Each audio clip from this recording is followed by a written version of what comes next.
শয়তানের ইতিহাস। 40,000 বছর জান্নাতের দারোয়ান ছিল, 80,000 বছর ফেরেশতাদের সাথে ছিল, 30,000 বছর ফেরেশতাদের সর্দার ছিল, 14,000 বছর আরশ তাওয়াফ করেছিল।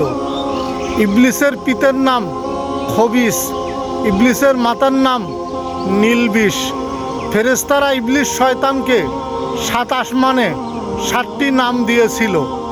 একম আসমানে তার নাম ছিল আবেদ, দ্বিতীয় আসমানে তার নাম ছিল জাহেদ, তৃতীয় আসমানে তার নাম ছিল আরেফ, চতুর্থ আসমানে তার নাম ছিল ওলি, পঞ্চম আসমানে তার নাম ছিল তকি, ষষ্ঠ আসমানে তার নাম ছিল খাজিন এবং সপ্তম আসমানে তার নাম ছিল আজাজিল। ভিডিওটি ইসলামের সাথে দয়া করে শেয়ার করবেন, লাইক কমেন্ট করবেন এবং নতুন নতুন ভিডিও পেতে পেজটি ফলো করবেন। আসসালামু আলাইকুম।